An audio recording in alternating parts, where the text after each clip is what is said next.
No, say there was some old ass lady who wanted to fly you out to Miami 100%. Right now and just like trick on you, buy you bags and shoes, and like all you had to do was just knock her boots.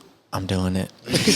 You would make more money in a few hours than 3 months of sending beats out. That's a fact. You're actually so right about that. I mean, goddamn. Probably have more fun. Are we rolling? Yeah. What? Mm-hmm. That's just how we do. We just let. No, I wanted to really help set the tone. Yeah. So. Oh shit. God damn. We don't really start. We just go. You don't have like a standard intro you be doing and shit? No. This is my first day here. Just Jacob will just decide where he's gonna add little, and then this logo. Damn, I was gonna tone back the misogyny. Like, I don't think there was any misogyny.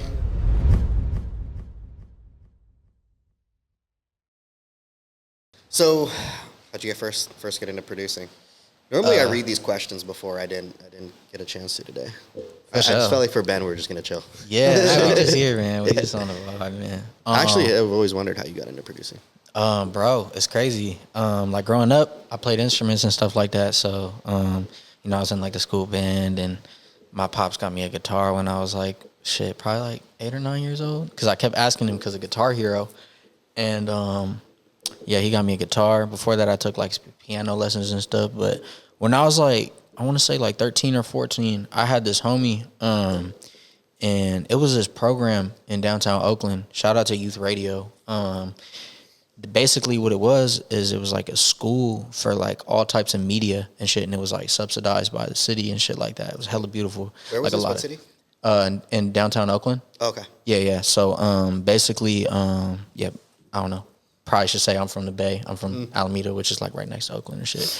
But yeah, basically my homie was like, hey bro, like you could learn how to make beats and shit, and then they have teachers there. And then the thing that sold me was that, like a bunch of the members of HBK gang, like I Am Sue, Pilo, and all, they all roll through sometimes, and they used to go there. So basically what it was is, yeah, you go there, and then there's like student teachers essentially, and like a lot of the people that were around, you know, they do music now and stuff like that. And eventually, like I learned how to do it. And then once you learn how to do it, you can teach there and they'll pay you like a job. So yeah, it's crazy how much you could learn from teaching somebody. Like I didn't really know shit, bro. Yeah. But yeah, at the time we were using Reason 8, and that was just like the standard Bay Area sound, really. How old are you now? This is by this time. So I started probably when I was like 14, and then maybe like throughout the whole process, I stayed there probably till I was like 17, I want to say. But yeah, that was one of my first jobs, like just working there. That wasn't in high school. That was in high school. Yeah. Oh, that's sick. So yeah, that was in high school. It was like like freshman, sophomore, junior, damn near up till senior year. It was like a whole community, bro. Like it was really cool. And just like the amount of stuff that was going on in downtown Oakland at that time, like the amount of people, because like to give you an idea of like where it was at, it was like in the middle of downtown, and right here you had the Fox Theater, which had Oakland School for the Arts attached to it. So they had over there like some crazy alumni in my like grade type shit. So that was like Kaylani was a year older, Zendaya was over there, my boy Dylan Wiggins was a big producer. It was like, and all these people just, you know, skating around, hanging out, just chilling, smoking weed, you know. And so it was like where everyone was gonna end up. Yeah, bro. Yeah. Everyone was just on normal shit. But like the thing is now I look back and I'm like, damn, like it was so many talented ass. Like it was like that shit. Like I didn't even go to school there. Like my manager, like my best friend went there and shit. So I like knew everybody that went there. But that shit was on some like Professor X, like school for the gifted type shit. That's hard. But yeah, anyways, that's like basically how I got into it. And then yeah, moved here after high school. Shit. So at that point it was like instruments that were you beat making? I was making beats. Oh, bro, I was trying to make DJ Mustard beats. Okay, that's fine. Yeah, no, for sure. I mean, bro, it was like, this is like 2014 to 2016, so like peak Mustard. That's like just read a bitch you bro. Oh, bro. Yeah. Yeah, no, for sure. I mean, and that's the easiest things to like start making if you're making beats. And like to give you a reference for the time frame, anybody that started producing back then knows that there was no tutorials specific, genre-specific tutorials. No. You might find like a weird Swedish dude being like, this is how you place the clip in the, but it's like now you could go on there and literally learn how to make any kind of beat like exactly like that. Back then it wasn't nothing like that. So when you were first making beats, do you remember the first beat that you made where you were like, oh shit, I'm good at this. I could do this. This is something that I'm going to do that I can do professionally. That's a good question. I can't say I do. Like maybe I was doing a lot of sampling, so that's kind of like a cheat code because like you already got a vibe. You know what I mean? So it was probably like flipping some sample and like just putting some drums on and be like, oh, this clap. But like it took a little while to get to that point. And then, like, a lot of the beats that I was making from scratch, like, if I listen back, it was kind of buns. Because the thing was, another thing is, like, bro, like, the whole, like, drum sounds, like, Splice wasn't out yet. Splice came out, I think, probably my senior year of high school. I remember that. And then instantly my beats leveled up. Because I was using hella stock sounds. And then it was, like, this one folder that everybody in the Bay had called Slapping Sounds. If you're from the Bay, you know about this shit. And it was just like, I don't know. You would find, it's basically just like recycle 808 sounds. And then it would be like some cool, you know, percussions and shit like that. But it was all just super West Coast. So, I mean, like, it took a second. I mean, I was digging through forums and, you know, finding my way. And, like, just my homies would, you know, put me on shit. But, like, damn near, like, one of the teachers there was like, hey, like, this is how you sample from vinyl. So we were flipping vinyl records. Like, there was a turntable in there. We would record that bitch into Pro Tools, import it into Reason, like real unk shit. Like, you know what I mean? Like, no FL, no Ableton. Like, it was straight, like, activities. And that was probably a byproduct of, like, you know, the fact that the dude that was teaching us was, like, in his 30s and shit. But yeah, so I had a producer for me when I was, like, probably 19. He was, like, in his early 30s, and he just had racks and racks of records, and all his beats were... You just sample all the vinyl records type shit directly into the system. Shit's clean. Yeah. I watched an interview with you not too long ago, and it said that when you moved to LA, it was kind of humbling because you realized like the skill level was a lot different, like the climate of the producers compared to what you were like putting out at the time. Dude, I swear. How did that help you like improve your practice overall? I mean, it took a minute, bro. Like, I think it was just like, in the Bay, like, there's a bunch of talented musicians, but it wasn't a lot of people, like, striving to make, like, big songs and really, like, the craft of it, right? It's just, everybody's just trying to be clean at rapping or making beats. It wasn't, like, but, yeah, when I moved here, like, some of the first people that I was linking with, like, my homie was already hella on. Shout out my boy Dylan. But at the time, he was, like, literally, like, working with The Weeknd and shit like that. And I was like, bro, what? And my beats were ass. And I was just hearing the stuff that they were making. And I was like, bro, what? Like, I got to lock the fuck in. Because the thing is I was just making beats for myself. Like, I was making songs. I wasn't thinking about it in the sense of, like, oh, like, you're going to be a producer and you're going to, like, do that as your job. It was sort of just like, oh, I'm just making music with the homies and then doing shows and fucking around. You feel me? More like a passion project. Yeah, for sure. I mean, like, I wanted to do it as a job, but I didn't have any frame of reference for, like, what the industry was like. Now there's just so much information. Like, I just feel like there wasn't as much information out there in, like, 2016, 2017, 2018. Kind of came about, I feel like, in the late 2010s, like 2018, sort of like internet money came out, and it was just like, boom. Yeah, YouTube, internet made it accessible for everyone. For real, too. yeah. But it wasn't as I mean, even though that was available, but it started becoming more popular, internet beats. Right. There's probably also platforms that made beat sales more available for everyone. Yeah, for sure. 100%. Definitely. Like BeatStars was a lot more popular around that time. A lot of different outlets for people to get their product off. Yeah, I guess I never really knew about BeatStars like that. I was just like literally making music with my friends. I feel like maybe if I lived somewhere where there wasn't so many creative people and like artists and shit like that, I probably would have dug deeper into the internet. But I was just so surrounded by just like artists and everybody that was making music that kind of became the like frame of reference for like what I was trying to do. I didn't think about like, oh, I need to post beats on YouTube because like I was like, damn, my homie's hella clean. Like, I'll just give him a beat. You know what I mean? Yeah, you didn't have to reach to find like high quality creatives to get some work done. I never hit up any producers saying like, hey, let me send you loops. Like, I didn't. Yeah, I never really did that. I kind of just followed my homie I mean, this is for later in the. I mean, we'll continue on the story, I guess. No, you can say yeah, I mean, really, like, the way that I kind of got into even being a producer is my homie 24K Gold, and he got signed when he was in college and shit, and we were going to different schools, but I knew him from back home because there was like a circuit of people, like a real scene, you know what I mean? We were throwing shows back home and like selling out like 500 cap venues, just all strength, like all the local high schools would pull up, and he was just one of the people that was like, he was from SF, but like he would come do shows in Oakland and come fuck with us. He would like pull up to my parents' house, and yeah, we were just making music, and then he just literally fucked around and got signed, and I would just basically follow him to sessions like before the pandemic and shit, and just I remember meeting like shit, like Go Grizz, like all these people that now I see, and I'm just like, oh, what's up? Like, good to see you. That's just like one person that comes to mind, but it was a lot of people that I just met because he was just a newly signed artist that like he signed to like DA Doman and shit. I met him back then. Like it was a bunch of producers that I would just like meet and like be like, oh, like, and sometimes people like, oh, like, do you have loops? And I was like, shit, like maybe I should make those, I guess. Yeah. I don't know.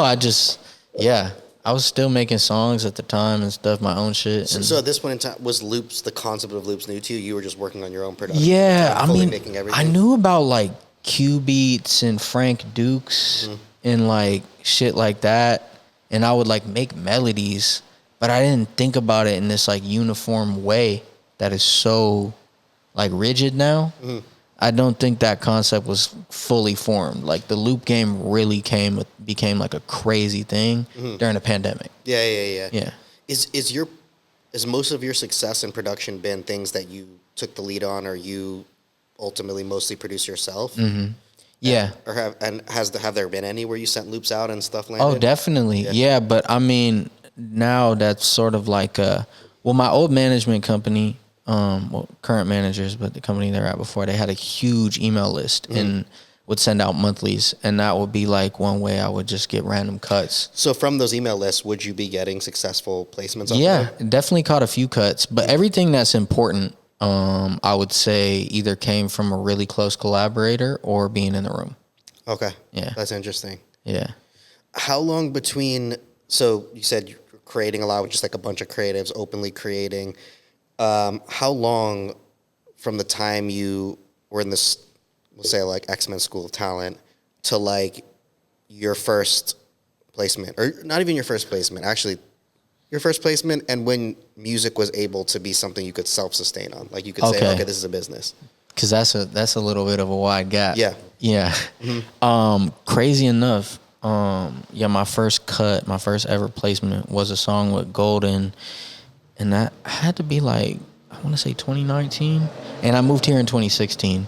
So yeah, probably about 3 years. But that song, crazy enough, it didn't stream particularly well, but it was a song that we made for FIFA, and it ended up getting synced like so many times, like bro, like probably 15 times. And it's crazy. I've made more money off that song than a lot of songs that I have that have hella streams. Okay, that's a great. And that was very like sustainable. For a second, that was like helping pay my rent and stuff. The royalties off the sync, or the the fees. So the sync fees. Yeah, sync fees. I'm gonna ask you this, Jacob. Listen, would you say there's more money in sync than in getting a fee for a producer placement in general? Oh, fuck yeah. Okay. Crazy. I mean, it's like in terms of if you're just talking fees, yes. Yeah. Bro, they'll pay you way more, and it's like, if you aren't signed to a pub deal and stuff, you get both the sides. Pub and master side. So at the time, I was like, you get the pub and bro, the I didn't have side a manager, bro. I was like, I mean, I kind of did. My homies were helping me out, but like, I wasn't signed to like a management company like I am now. So were you collecting the pub writer side and the master side? Yeah, off those syncs. It would just be a check would just show up in my house. I'll never forget one day, we had the song was in some like syndicated TV show called like Superstore. It was like on NBC or whatever. And a check from NBC Universal came to my mom's house. It was for like, I don't know, it was like $7,500. And I'm like 22, 23 at the time. So like to me, that's like, a lot of money. Yeah. And my mom was like, she texted me, hey, this check showed up, because everything was still registered at my parents' house, because I kept moving every year for school. And she was like, is this right? Like, I was like, yeah. And she's like, okay, I think like maybe you could do this as a job. Yeah. And I was like, yeah. So and then that goes like, did your parents support you in pursuing music? Oh, hell yeah, for sure. Do you think they had anything in their head that, or did they ever tell you like, okay, you have this amount of time to like? Yeah, definitely. Well, so I went to college. I went to a 4-year university, graduated, and my mom was always like, you need a backup plan. My dad, however, you know, same guy that bought me the guitar and really got me into it, always believed in me and always thought like, okay. Because he saw the dedication, like really like putting in hours. I mean, my name being Ben10k, the 10k comes from 10,000 hours. So I really like, I treat this shit like a job. I wake up and I'm very like, I'm not one of those people that just, you know, wakes up, gets high and just I'm like very regimented because I was like a very disciplined student and like really, you know, I could exist in a corporate environment. I wouldn't love to, but I'm not one of those like super like, oh, I'm gonna just pull up to the studio at 1 a.m. and just, you know what I mean? Like that's never really been my vibe. That's such an important point that you bring up nowadays, especially where like I have certain talent that I have signed to me that they don't like that they have to treat it like a job now because you have to be so it's not it's really not. We're coming back to quality. We're on our way back. Yeah, for sure. But there was a quantity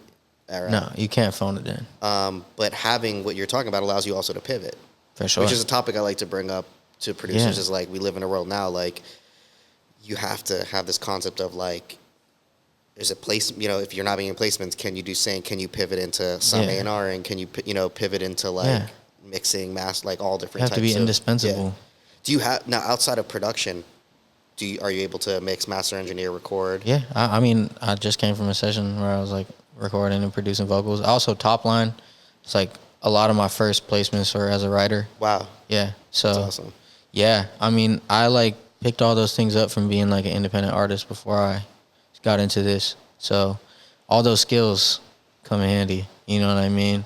And also I think like it's not like I did the artist thing super seriously, like I just did it for fun, but learning the skill set of how to, you know, put out a song and everything, it really lends itself well to being a producer. Because if you're sitting with an artist and stuff like that and you could be like, hey, I think that this type of visual would be good, like really like selling the beat. Because it's not about beats, man. It's about songs. That's the thing. I never thought of this as like, bro, I'm gonna make 100 beats this month. Like I was like, bro, if I can make 2-3 beats today, send them to an artist, call them, be like, hey. Sometimes I'll even put a hook on them. Like especially now with like Suno and shit. Like I could change my voice. I'll be like, hey, look, this is the concept, bro. Because it's like when I think about Pharrell, you know, Jermaine Dupri, like all the greatest people that have staying power to this day, it was never just about like, oh, bro, I got a beat pack for you. Nah, it's like from day one, because I came in with an artist, I've always had the mindset of like, nah, this is the song. And the concept is baked into the beat. Like I'm going to subconsciously associate, even if I'm not writing it myself, I'm still going to put some kind of hook or something in the beat, like a riff or something. To show your vision for the record. Yeah, it's about records, bro. It's not like... So you're talking about separates also producers from beat makers. For sure. And I think the age of the beat maker is coming to an end. It's coming to an end, It's dying. bro. It's over with. There's too many. I got fucking 30 in my fucking DMs right now. So do you think what you do is something that someone who is a beat maker who hasn't opened themselves up to these other skills can attempt to pursue? Or do you or you don't think that some of this is a natural talent? I mean, here's the thing, like, yes and no. But if you rewind, 10 minutes and listen to the context of how I got to where I am, that's all a byproduct of that. If I didn't grow up in a fucking, like, melting pot of amazing creatives, seeing multi-platinum artists and, like, seeing multi-platinum producers before I was even out of school, like, I don't know if I would think this way. I don't know. You know what I mean? Like now, the internet and everything, it just feels like very oversaturated. And I think the thing is like a lot of people don't have the luxury of being able to tap in with a local artist. And but like if you could get yourself to a place where there is talent, whether it be one of the major hubs, throw yourself out there.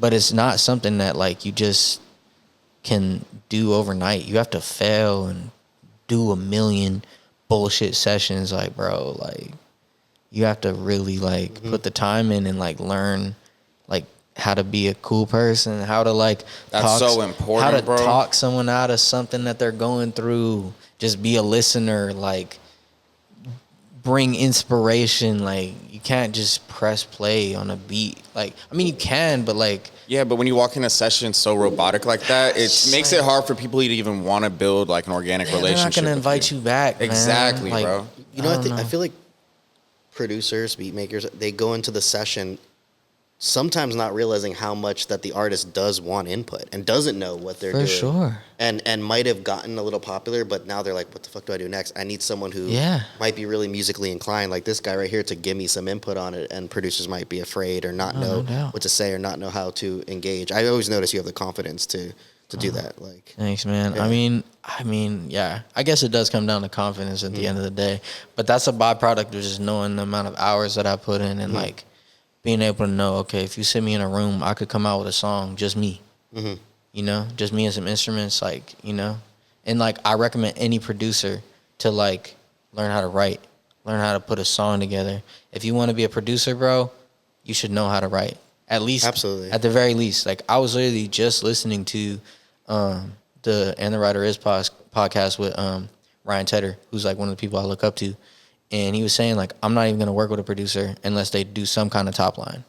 And I was like, bro, because the thing is the crazy thing about hip hop, and this is like a much larger conversation because, you know, you see these headlines like, no hip hop songs in the top 40. Why do you think that is? There's such a massive divide between, like, it shouldn't ever be like beat, song. It should just be like married together. Yeah. Like the concept should be, well, one shouldn't be able to exist without the other. Well, that fun era existed because you let a bunch of young people have access to tools like the internet and make it very easy to make beats, and they dominate the internet. They dominate. And your best time, I always say that because I've been doing this shit for so long, telling artists like your best time to promote yourself, middle school, high school, and a little bit of college, and then if you don't grab your audience by then, it gets a lot more difficult. The internet makes it a little easier, but kids were just doing whatever the fuck they wanted on the internet that got cool and popular amongst themselves, but now people are getting tired of hearing garbage. Like, nah, man, you can't phone it in, bro. Yeah. If you look at the Billboard Hot 100 right now, like,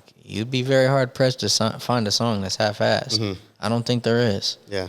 There's like a lot of good written music outside of hip-hop. Not saying that, I mean, I love hip-hop.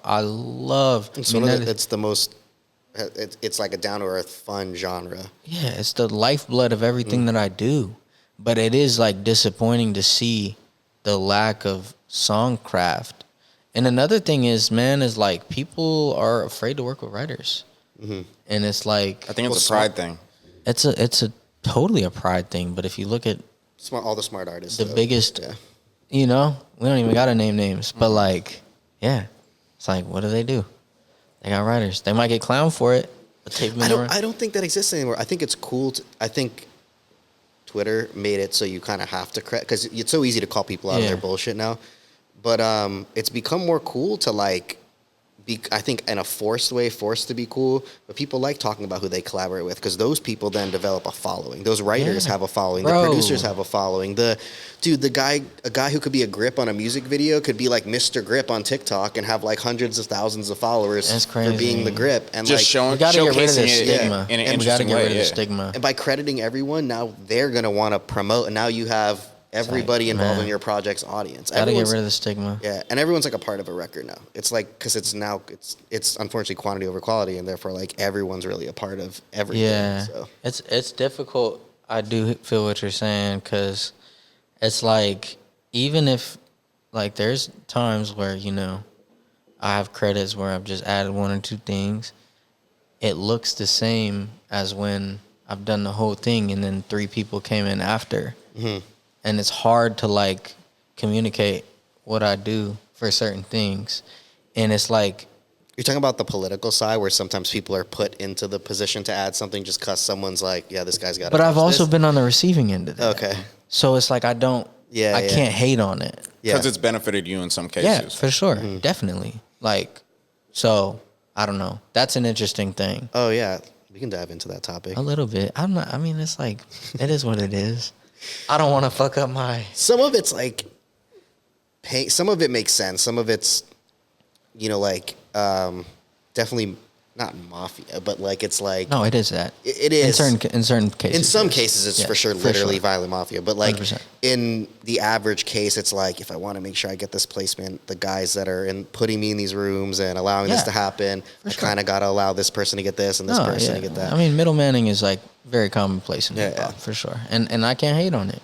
It's wild though because like it's a part of the industry that hasn't been exposed, I guess, and it's very well written strictly in a copyright law how much it's not supposed to happen. It's hard to, because defining creative involvement is a super gray area. It's like less than gray, like it's brown, like, or some shit. It is. So it's like it would be hard to fight on, but there's definitely some things that are just like black and white. Like, but are you going to fight over it if you're getting the placement opportunity?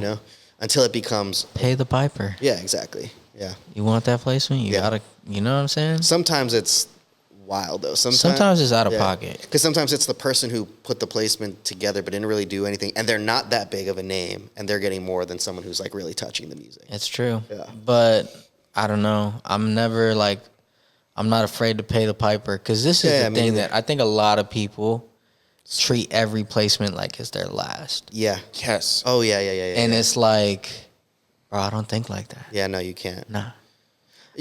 Yeah, that's just one project, and then They're you're gonna on to the next. crash out over 2%. Yeah. What the fuck are we doing here? Yeah, knowing when to fight over something. Squabbling too, over crumbs is just so It's just like, stupid. bro, okay, cool. Now you look crazy. Now you made me look crazy. Now you made everybody here not fuck with you anymore. But when I've done that, like for my guys, is like we'll bring someone in and give them the opportunity and made it clear, like, okay, this guy's landing it, doing most of the production. He's going to get like 10 more than everybody else because he's doing most of everything. And then when everything's done, they're like, no, we want to split it 3 ways. And it's like, no, we already talked about, not only did this dude land, do most of the work, it's like, this isn't going to be your last placement either. And if you want this person to keep working with you, where you're like being fair, you're taking majority because you're doing most of the work, but still being fair. Yeah. And people will fight you on that. And then you're like, okay, I don't want to deal with you anymore. No, for sure. Yeah. You got to pick your battles, man. Yeah. But that's hard in this shit. Cause 100%. Young producers really do look at every like as their last, and they don't know. Some are on. It's like it's totally hot and cold. It's like either they're. I have guys that are like, don't ask for anything. Well, let's pay them. Like, don't ask for anything. Yeah, they're just like way too scared. And then there's the ones that are like too much. Like, no, relax. Like that, we're not going. That's crazy to like ask for all that shit. It's finding that middle ground. There will be another day. There will be another song. You'll make another beat. As long as people fuck with you and as long as you have good relationships, Mm-hmm. Do you recall any situation where you felt like totally, like, are there any situations where you ever felt like you gave up too much that you're like, and it ended up being a big record where you're like, damn, I should have gotten my little extra for that, or a lot extra? No regrets. Not really. No. Yeah. No. Because it's all been a puzzle. Everything happens for a reason, man. I mean, at the end of the day, like, sometimes you got to pay that piper, man. Mm-hmm. And it's like, I'm happy with what I'm working on right now. I'm happy with the work that's coming in. Yeah. And, like, choosing not to burn a house down has helped me in the long run. Yeah. You know what I mean? And oftentimes, my managers will urge me to put up a fight. And I'm like, bro, I've been instructed. I don't like dealing with managers. I don't like dealing with lawyers. I like dealing with my collaborators directly. Mm-hmm. And if we make an agreement that this is what we're going to do and this is what we're going to present, then that's what it is. Mm-hmm. You know what I mean? Mm-hmm. And I'm very well educated on the business. Like, I understand things. I'm not going to get fucked. Yeah. You know what I mean? So I know exactly what's happening every time. Have you ever been in a situation, like I see a lot, where the artist bullies down, or the management bullies down to the artist, or the label bullies down to the management, bullies down to the artist, bullies down to the producer to keep them from getting something fair or reasable? To scare you, like, and say, it's usually the manager. You'll never work with this artist again. Yeah. It's okay. Yeah. You fought back on all those situations? No. Oh, you just like, whatever, just let this one go. Charge it to the game. It was worth it. Yeah. It was worth it. That's cool. Yeah. I have too much ego. A lot of the time especially, I'll do that if it's my relationship. Okay. if it's my artist and I'm cool with the artist and I know that I've become indispensable to this artist, then I will put up a fight because I know that they're just using that scare tactic and the artist is going to fuck with me regardless. If I know that relationship is Teflon. If it's somebody else's relationship. Oh, I see. If someone else brought you the placement and you don't want to fuck up that shit. Whatever you want to do, 100%. I'm right there. 100%. Agreed. Because I'm not going to burn this If someone bridge. brought you in, for sure. Before we jump into the fun placements that people want to know about you, I have one. This I probably was going to save for later, but since we're on the sync topic, and this has like been really interesting to me because we just got 4 Clios. It's the first time we ever got Clio awards in advertising. Oh, congrats, man! Thank you, man. So for Big in Music, it was we worked with the NFL. It was the biggest fee we ever got at one time. At one time, it wasn't like royalties have been way bigger, but like one-time fee. Producers are so on wanting to get a placement with a rapper. It's really more to be cool than about money. And when you're young, that's what you want to do first. Yeah, you want to get that Instagram post. I want to ask you something. Would you rather get a Clio or a Grammy if it meant you're making more money on the sync side in advertising? I'd rather get a Grammy simply because that prestige in my mind will lead to more opportunity. Okay. You know? Yeah, that's just like where my head is at. I'm like, I don't really do this for the money. I like money, but I'm so much more in it for the glory. Yeah, like, I want to be great. Yeah, I'm not really like looking at music as an end all be all. Like I want to make enough money off this shit to like buy a Raising Cane's or some shit. Yeah. You know, and just do this for the love of it. Okay, have enough fun to get what you need to pivot and still continue doing it. Yeah, for sure. Fun. But I don't want to rely on beat fees forever. No, well, who knows how much longer you even can. Exactly. Can we talk about the JT? Everything. Sideways and Ran I'll Out? talk about JT all day. Okay. For sure. So what's it like working with her? She's incredible. That's my dog, man. It was crazy. Like the first time we met her, was her first ever solo session. Oh, sick. And she was super apprehensive with everything. Like, sort of didn't want to say that she was going solo, but kind of hinted at it. Because we had just done something for the City Girls record. And is this in LA or Miami? This in LA. Okay. Yeah. So she was living here for a little while. And yeah, my managers like pieced it together. She was working with like Kali Uchis' manager at the time, and they knew him and shit. And they were like, okay, well, you got the song with City Girls. Let's see if we can get a session with City Girls. And then they were like, yeah, JT wants to do a session just with y'all. So she came and we played through a bunch of like City Girls beats. So it was like, you know, twerking shit. And she was just like, nah, I'm not really feeling that. And then I was like, at the time, you know, like in Florida, the motion beats were going crazy. And I was like, I feel like it'd be cool to do something that feels like really distinctly Florida. So I played the beat, what ended up becoming Sideways. And that was just like instantly, like she gravitated to that. She did that shit, you know, first day. Pretty much what she recorded that day is what you hear now. And that was like the start of it. That's awesome. Yeah. And like just seeing her go on that promo run and like really fucking like putting her ass on the line every night, just going out there doing club shows and shit like that. It felt old school. It felt like organic and just like every story I'm flipping through, it's a girl using the song, and it was just like, damn, this feels like real. Doesn't feel like an industry push because she literally went up against, you know, the giants of this shit and really like, you know, made a name for herself on her solo career. And I can't wait for people to hear the music we're working on. Like when you spoke about being involved as deep as you are talented with an artist, have you also like helped with co-writing, Toplining, or concepts or suggestions for records with her? With her, I'd say the extent of it would be like helping her structure things, being like, okay, that's cool as like a hook and stuff like that. But she's so much of like a rapper, and distinctly like really has her sound and like knows exactly what she wants to say. That, I mean, every once in a blue moon, I'll throw out a suggestion. She'll be like, oh, I like that. But it's like most of the time it's like, hell no. Like, no.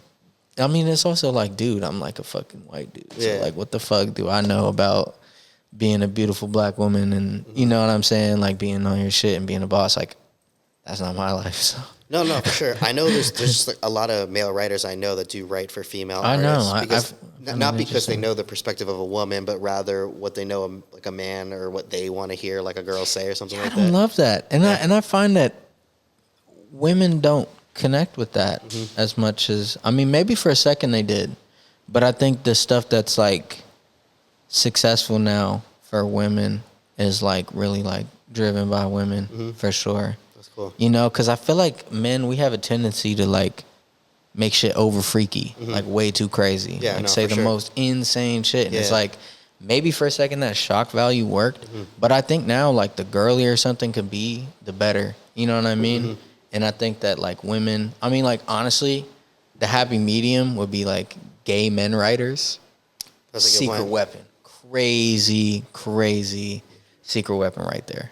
That would be like the happy medium. But like a straight dude, like, I mean, there's good ones. Don't get me wrong. There's they can put people that are themselves in really that. good, That's a really true great at talented it, and writer. it They is, can put and it is. I mean, I'm sure you've heard many songs of a very straight man, like just saying the craziest, talking about Yeah. slopping on shit, Yeah. like crazy shit. Yeah. Like, yo, why are you thinking about that? You're But like, like, if this demo comes out, you are gonna look nuts. I Let's just- mean, let's just drop an stand album on it just and of own the- it. Just but, of the writer's cuts. Just male reference Just tracks the or- reference tracks on an album.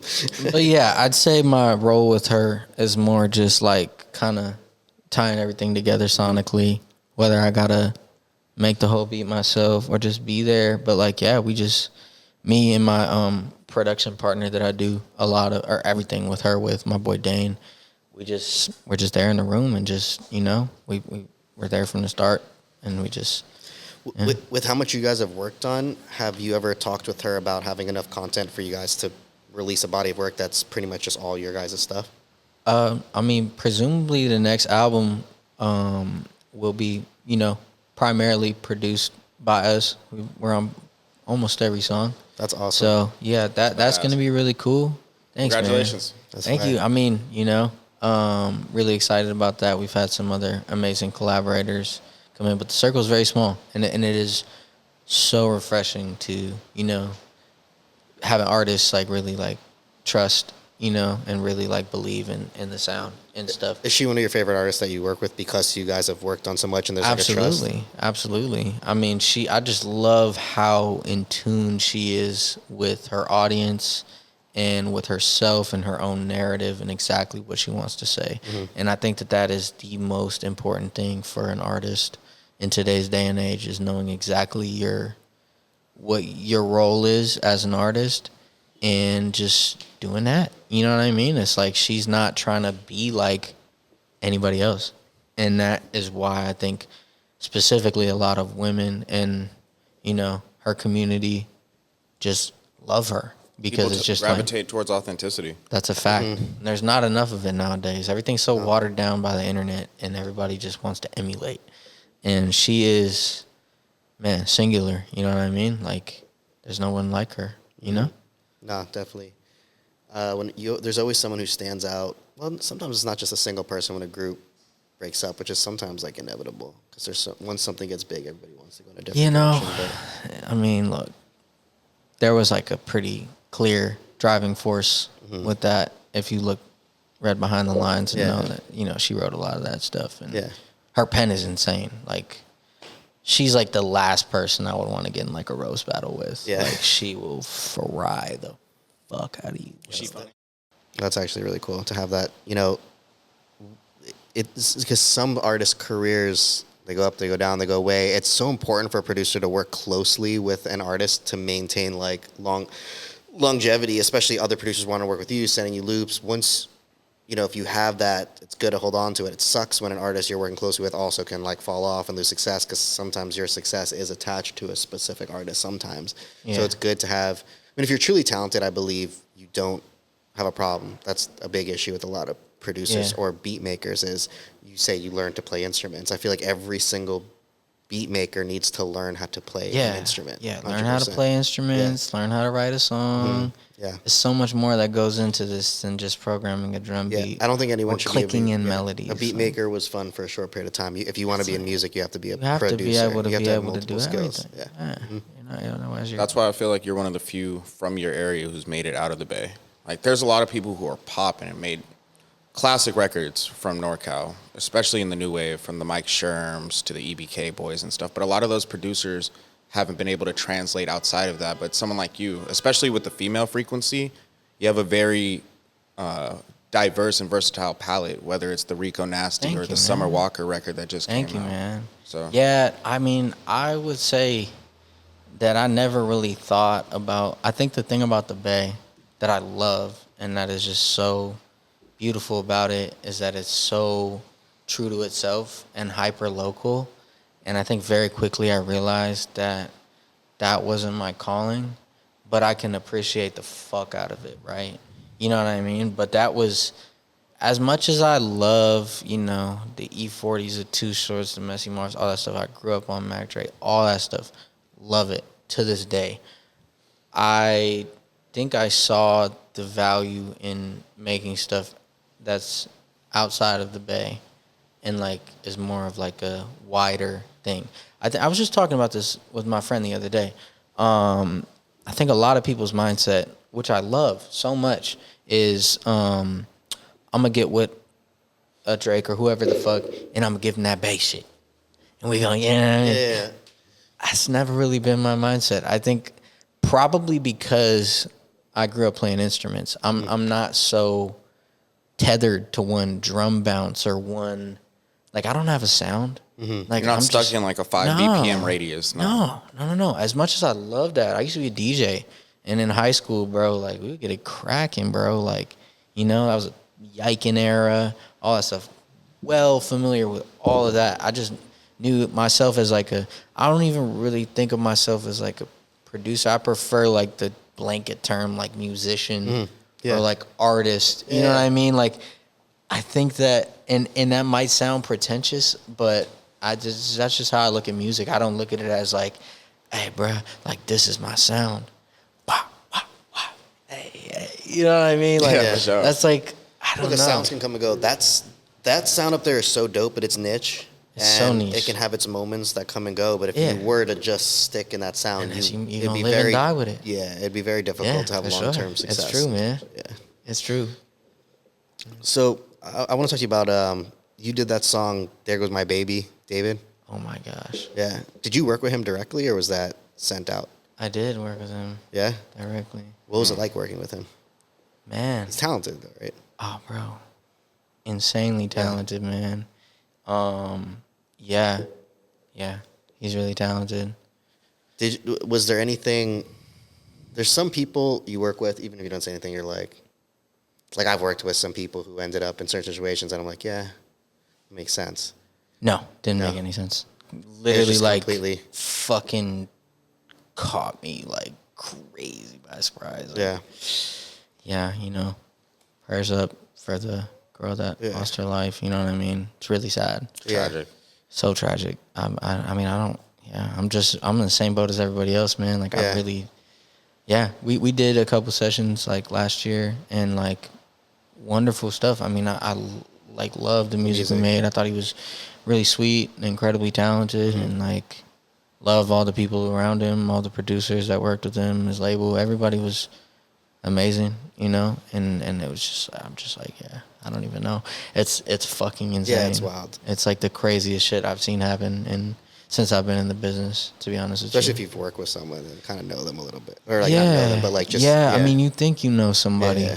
You think you do. I think it right really there. gave me a lot of insight on that because you have absolutely no idea what somebody's on, Would you want if you? I'm sure there's stuff you've worked on that hasn't come out yet, though, right? With him? Yeah. Yeah, he recorded like a rapper. He made a lot of music. Do you anticipate any of that ever coming out? And would you want it to? I haven't thought about it. I'm just thinking about the criminal organization and the investigation and stuff. That's not in my frame of mind, you know. Right, I think right. justice needs to be brought for the girl that died, and before any of that. any of that stuff, you know, comes to, and like, yeah, I just think it's fucked up. Like, it's just really fucked up. Do you think any responsibility falls onto a producer in these situations if, you know, I mean, okay, if you're working in rap, there's a lot of chance you're producing or writing in many situations for different degrees of, I don't know if it would say questionable people, but there's rap is what it is because of the culture of rap.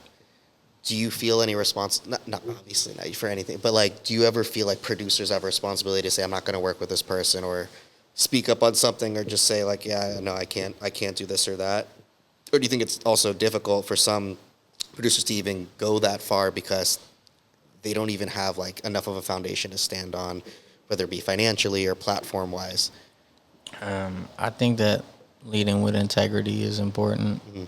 You know what I mean? And if you don't feel right about something, like having confidence and knowing that there will be more opportunities that come along is really important. You know what I mean? Yeah. So I don't know.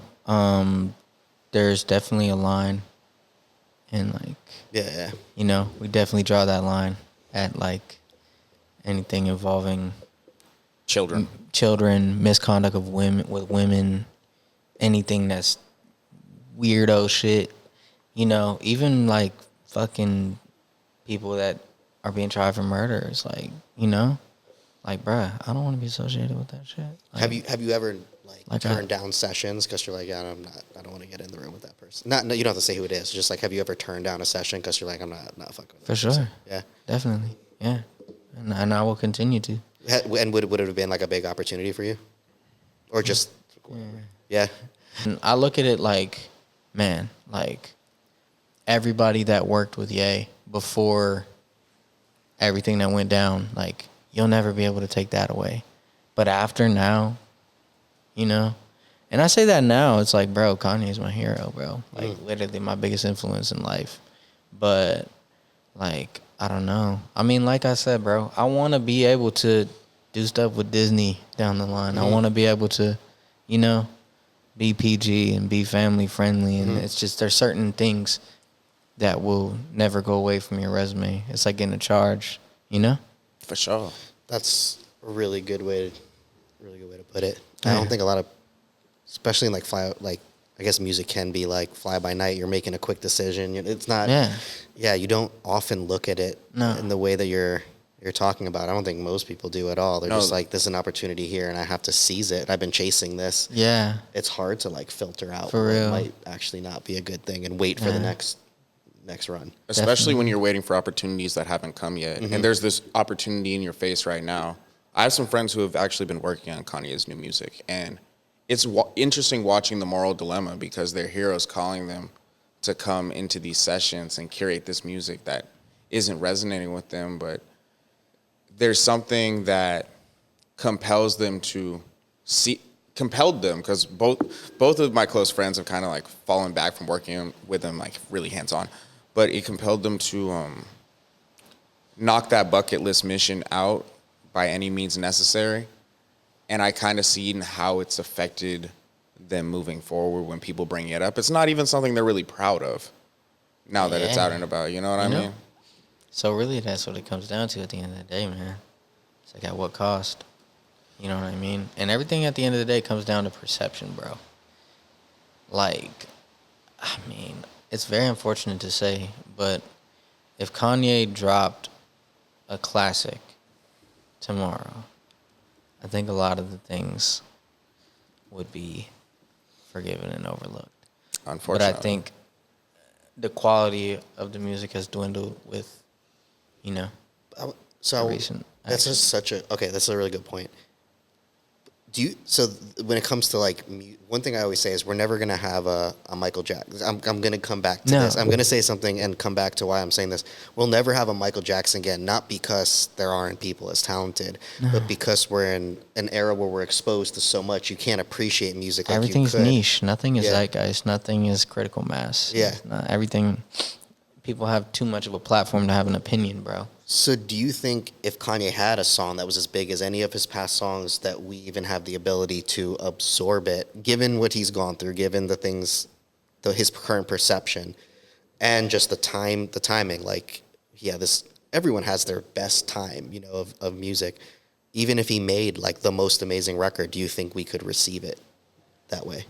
I don't think so.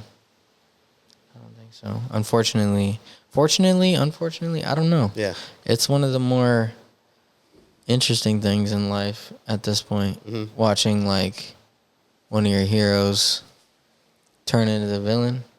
You know what I mean? It's almost like a comic book arc. Yeah. It really Kind of is. crazy. He really could be a comic for sure. I mean, yeah, it's unfortunate because, I'm just like, I think about it all the time, like how much the music that he put out, like, influences every single one of my decisions in music. Just like, man. But it's just like, I don't know. I mean, it was just like, bro, the sentiment behind everything in the last year or two just felt so, even the AI stuff and using the writers that he did, it's just like, and saying the things that he said, it's just like, man, like, Felt like he was making a joke out of this shit. Huh? you know? And it's like, bro, like, it's not a joke, dog. Like, there's people out here that really care about what you have to say. And that's what you choose to say? Like, sucks ass, bro. Really does. Because it's just like, man, like, do better. You're fucking Kanye West, bro. Like, or you're Ye. You know? It's like, please, like, your music means so much to everybody. And that's what you choose to say? Sucks, bro. And, like, I think that anybody that got involved with that stuff and, like, lifted that shit up and nodded their head and everything, have a spine, bro. You know? It's really unfortunate, like, I don't know. I don't know if I would be able to say no if I was put in that situation. I don't know if I was in the room and he's playing Heil Hitler. Like, I don't know if I'm going to be able to, like, I'm definitely not going to be nodding my head. But, like, man, it's weird, bro. It's one of the weirdest things that's happened. Nah, I feel it. It's a really honest input. Some people don't even know. Because it's Kanye. It's hard for some people to even give an opinion, especially in the music business on it. I don't know. Before we wrap, I want to get into some producer community stuff. Yeah. 2 questions. Who are some of your favorite producers? Man. Yeah. Pharrell, Rick Rubin, Timbaland. Any that you Jimmy want to or have Iovine, the opportunity to work with? Dr. Dre. I fuck with Metro. Mm-hmm. I just like, I don't know, like I love a lot of modern producers and like a lot of, honestly, let me big up some of my homies for real. Yeah, we were going to say who are your favorite to work with? Yeah. I mean, shout out my boy, London Sear. Shout out Sad Pony. Shout out my boy Roddy. Shout out to anybody out here just trying to make songs for real. But like, in terms of like hip hop and stuff like that, oh yeah, man, my favorite producer. I'm gonna continue down the list. I love Dan Nigro. I fuck with like, man, it's hard to think of everybody off tops, but there's so many people that I really look up to making music right now. It's definitely like a golden age for producers and stuff like that. So much dope shit out there. And so much dope shit to take in. You know what I'm saying? Mm-hmm. But in terms of like my peers in hip hop specifically, like I think it's on us to like try and, up the quality and stuff like that. Yeah, 100%. Yeah. You got any question you want to wrap with? Yeah, you mentioned your boy Sad Pony. I did my research on him. He's cold. He's the guy you co-produced the Summer Walker record with Yachty, right? Yeah. Was he kind of like the bridge who put that together, or how'd that record? Yeah. Him and Bo have a really strong rapport, and he's been, grateful or gracious enough to introduce me to Yachty and bring my music to him, and yeah, he's got a vision, man. He's really dope. and like they made one of my favorite projects, the Let's Start Here, the Yachty alt rock album. That was so dope. Yeah, you know, yeah, Especially that intro. Like, it really wraps crazy, you bro. in. Crazy, man. Yeah, I fuck with, you know, I just fuck with anybody that's like not afraid to do something different and like kind of challenge the status quo. Like most of my collaborators, I try and think about like that, you know, for sure. Yeah. There's one more name I forgot to mention. My boy Coop. Shout out to Coop. Cool. Yeah. Coop's great. He's a great producer. And then one more I had. One, I want to know if there's any upcoming female artists that you're really interested in, because you really seem to bring something different out of the girls in varying styles of music. Yeah, Molly Santana is the future. Oh, Molly's been going crazy past Yeah. couple of years. Yeah. We've done a lot of music together. I worked on her first project and the last one and everything. I think that she's incredible. I think her ceiling is much higher than hip hop. No, for sure. Like, Yeah. her branding is on point. She just has a different type of aura to her when you see her on Everything. stage. She's a star. I knew that when I met her like 2 years ago. Like, she just has that gravitational pull. Everything, all the intangibles, everything that I've met and everything that I've seen in the successful artists that I've been lucky to be around, she has those things. That's fire, man. Next time you're in the Bay Area or even like SAC, I want you to check out my homegirl, Fine Ass Lanicia. She just got Okay. picked up by David Ali. And like, Oh yeah, David's the bro. That's one of my first believers. yeah, that's his new protege. And like, bar for bar, she's like my favorite female rapper coming out right now. For sure. No, tap us in, man. I got I'm you, I got down. you. Anything Bay, I'm always down. Hell yeah, man. For sure. That's dope. Got to do it for the Bay. Okay. Appreciate you, bro. Yeah, man. All right, let's Thank get you back guys into the for Hong having Kong me. conversation.